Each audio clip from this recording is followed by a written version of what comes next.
বলছি যে এই পুরো জিনিসটা গত কয়েকদিন সপ্তাহ ধরে চলছে এবং আমাদের বলা হয়েছিল যে ও দোষ করেছে, ও রাহুল মুখোপাধ্যায় বাংলাদেশে গিয়ে গোপনে শুটিং করেছে কাউকে না বলে, এবং সেটা অন্যায়, বেআইনি।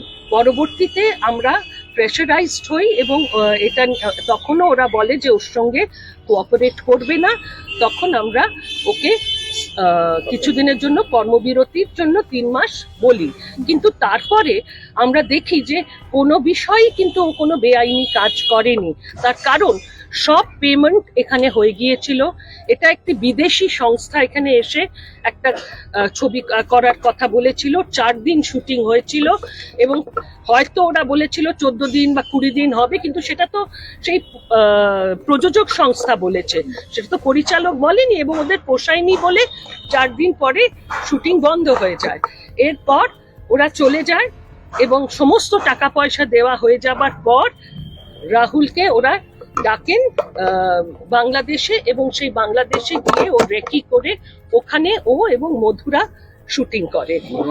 মধুরা হচ্ছে ক্যামেরাম্যান, এবং এখানে কোনোভাবেই ও কাউকে, ওরা ওদের মতে যে ও কেন বলে যায়নি, কিন্তু আমার মনে হয় এবং আমরা পরিচালক সংস্থা মনে করি প্রত্যেক পরিচালকের স্বাধীনতা আছে কোথায় কাজ করবে, কোন সংস্থার সঙ্গে কাজ করবে তার, এবং এখানে ও বেআইনি কিছু করেনি। যদি এখানে পয়সা না দেওয়া হতো, যদি এটা এখানকার কোনো প্রযোজকের কাজ হতো, তাহলে ওর বাধ্যবাধকতা ছিল এখানকার টেকনিশিয়ানদের নিয়ে যাওয়ার, কিন্তু ওখানে তো বিদেশের মাটিতে বিদেশি সংস্থার হয়ে ও কাজ করছে, সেখানে প্রযোজকের যারা বা ওই দেশের যারা, তাদের নিয়ে ও কাজ করতেই পারে।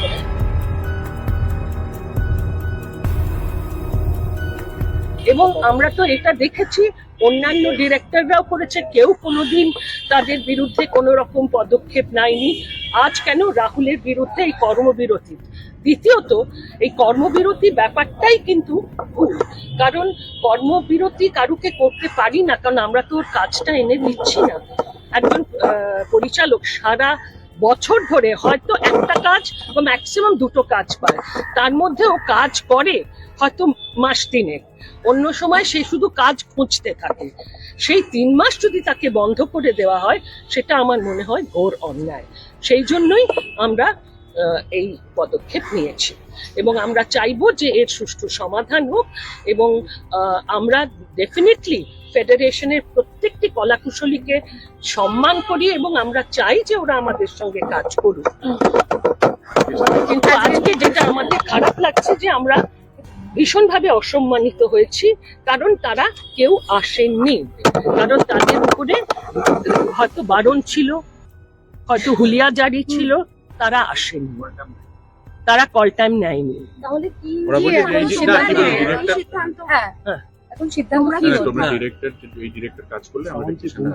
ওরা বলেছে যে এই ডিরেক্টর কাজ করলে আমরা টেকনিশিয়ানরা কাজ করবো না। হ্যাঁ, এবং ওরা ওকে তবু মানে একটা জায়গায় বলেছিল যে হ্যাঁ ও করতে পারে যদি ও অ্যাজ প্রডিউসার, ক্রিয়েটিভ প্রডিউসার হয়, কিন্তু সেটাও প্রথম দিকে মানেনি। এবং আমাদের যখন আমরা বলি যে না আমরা ওর ব্যান্ডটা তুলে নেব বা এই কর্মবিরতি তুলে নেব, তখন এই ধরনের একটা প্রপোজাল আসে, কিন্তু তখনও আমরা কর্মবিরতিটা তুলিনি বলে বৃহস্পতিবার আমি কিছু বলিনি, কিন্তু গতকাল আমি কর্মবিরতি তুলে নিই। এবং তারপর ওরা যে প্রযোজক সংস্থা, আমাকে অনেকেই জিজ্ঞেস করেছিলেন ডিরেক্টর হবে, সেই ডিরেক্টর হবে কি হবে না সেটা প্রযোজক সংস্থা ঠিক করবে, এবং তারা ঠিক করেছেন যে ওই হবে পরিচালক, এবং সেক্ষেত্রে এরা করতে রাজি নন। এখন এখানে আমাদের একটাই প্রশ্ন যে টেকনিশিয়ান ছাড়া যেরকম শুটিং হচ্ছে না, হ্যাঁ, সেরকম পরিচালক ছাড়া কি শুটিং হবে? পুরো বিষয়টি নিয়ে ফেডারেশনের তরফে শনিবার বিকেলে সাংবাদিক বৈঠক ডেকেছেন সভাপতি স্বরূপ বিশ্বাস। তারপর সমস্যার সমাধান হয় নাকি আরো জটিল কোনো সমস্যা তৈরি হয়, সেদিকে থাকবে আমাদের নজর। প্রিয় দর্শক, আরও নিত্য নতুন ভিডিওর আপডেট পাওয়ার জন্য আমাদের ইউটিউব চ্যানেলটিকে লাইক, কমেন্ট, শেয়ার এবং সাবস্ক্রাইব করুন।